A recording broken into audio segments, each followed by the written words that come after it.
In this video, I'll show you how to record a WhatsApp video call on your phone. Recording WhatsApp video call on your phone is super easy, but before I start the video, if you're new to this channel, please give it a thumbs up and subscribe to my channel because it really helps me out.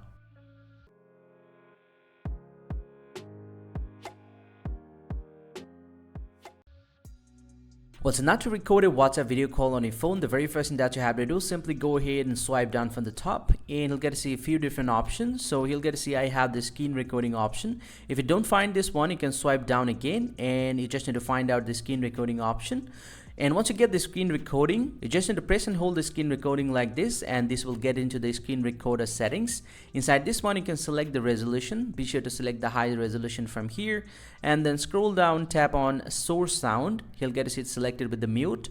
You just need to select the system sound, and once you're done, from now your phone will screen record with the system sound. And once you're done with the settings, simply go ahead and make a video call. And once the video call is started, swipe down from the very top and he'll get to see the recording option. You just need to tap on this recording option and the recording option will pop up here. Now to record this call, you just need to tap on this record button and your WhatsApp video call will start recording. And once you're done with the recording, you can tap on this record button once again to save it to your gallery. And this is how you actually can record any WhatsApp video call on your phone. Hope you find this pretty helpful, guys. If you do, please drop a like and subscribe to the channel. Or if you have any questions, please let me know in the comment section. I'll see you guys around and thank you very much for watching.